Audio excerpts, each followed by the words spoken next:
you want to learn about your 1967 to 2017 Ford, Kevin Marti is the man you want to talk to.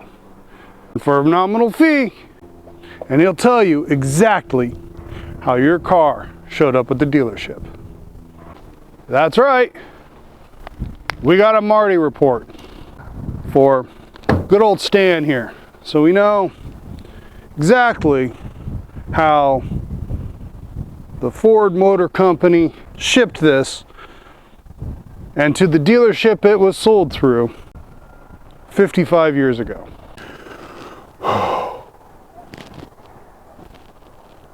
What the hell is a Marti report?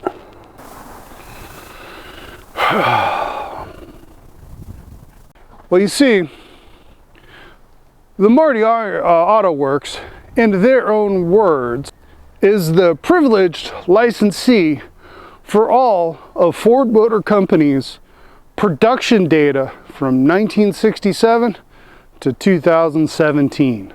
For Mustang Thunderbird Cougar, Falcon Fairlane, Lincoln, Torino, and other Ford products from 1949 to 2017. Huh.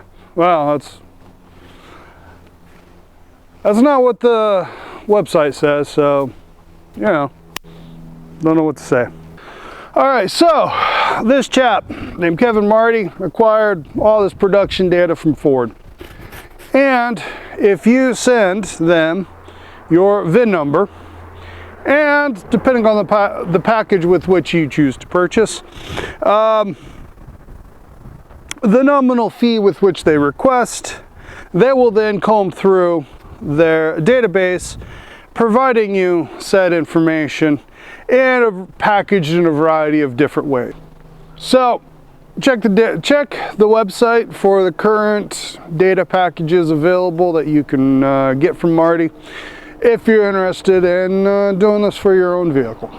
Now, we sprung from middle of the road package, which came with this handy dandy two-sided print, and the information with which we got is a like I said, the door indicator plate, but not on a metal plate, and it has all the important dates. It also has the features with which your car came with, what features were selected when it was ordered, and kind of a statistical rundown of what those combination of features mean for your car. Even to the point where you can find out how many cars were optioned exactly how yours was, dictating kind of, you know, how many clones, how many twins are out there of your car. Okay, so that's all fine and dandy, but what do you need all that information for? And that all, well, I mean, that all depends upon what you're looking to do. Now, if you're looking to restore your car to factory original, for us, we couldn't help but notice the counterintuitive combinations of options that are on this vehicle. So we got the low performance carb and version of the small V8, but the high performance manual transmission. That's kind of weird. We weren't sure in the 55-year existence of this car what was original, what was a dealer add-on, and what was, you know, what some teenager in the 70s thought was cool and did to the car. I'm looking at you, Hood Scoop. I'm looking at you. If it's rare, should we care? Is there an obligation to restore this to factory original? They made nearly 500,000 Mustangs in 1967. And something like 45,000 of those almost, what, 10% of them were convertibles. So, got in front of me a list of the stuff Stan rolled out of the factory with, and what I'm going to read to you is the options that go above and beyond the base inline 6 hardtop coupe. So the power top was bought, but the rest of the interior is pretty base. So, relatively popular option is 289 2V, or 2-barrel, thrifty V8. 4-speed! Painted this gorgeous springtime yellow. And there was a piece of glass here too. And well, wire wheel covers. Not these, of course, but actual, looked like spokes. Those are like 1965 base wheel covers. So, wire wheel covers are what put Stan over the top into very rarefied air of being one of two produced. And that, of course, of the 472,000 plus built in 1967. So what that means is Stan is rare, but so are so many individual cars built all the way up into the mid-80s. So many of them were special orders or ordered with unusual combinations that make him exceedingly rare, but there's really little reason to care. This is the critique of doing the Marti Report. So you find out you've got one of two cars. And? Have you ever been to a car show and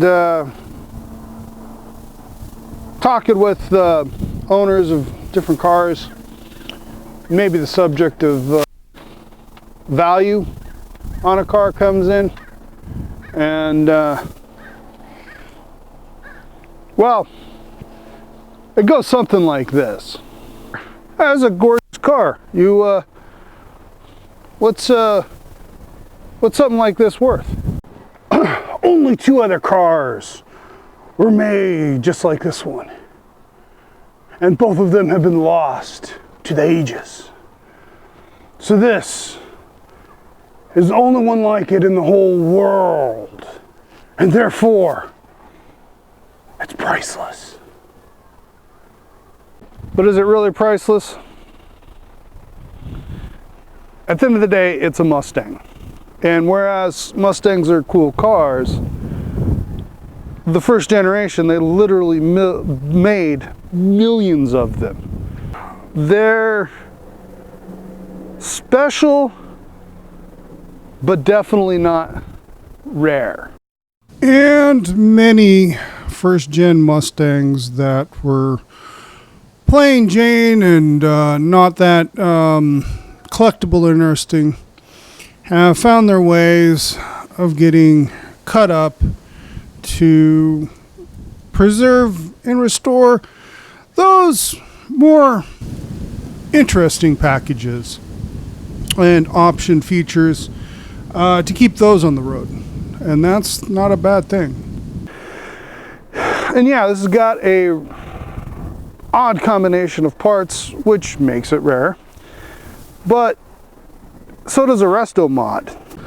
Now, it's an interesting history, learn about your car and figure out what on this is original and what on it is just you know, what some 17-year-old in 1976 thought was cool. Whatever. It's not a special package. It's not a GT350. It's not a GT500. It's not a Bullet. It's not any of these race homologation specials or special edition packages, which were just becoming popular during the late 60s, early 70s, and therefore a collector car. It's a pretty run-of-the-mill first generation Mustang produced in 1967. Yeah, it's the convertible, but like I said, 10% of a huge number, still a fairly large number, and there's still plenty of them around, so you know what I'm saying? There. That's for us. Yeah, Stan is rare, but we don't really care. We're going to take the journey with Stan that we want to take, and some people are going to like it, some people are not. Leave a comment down below and let us know so stupid we are for not restoring Stan to factory fresh and going our own route. Or, if you want to be real clever, leave a comment telling us exactly what you would do if Stan was yours. And I hope you enjoyed this video. Please hit the like button, and if you haven't done so already, please subscribe. And until next time, have a Marty-tastic day. I'm rambling on and on and on, which we know is fucking boring.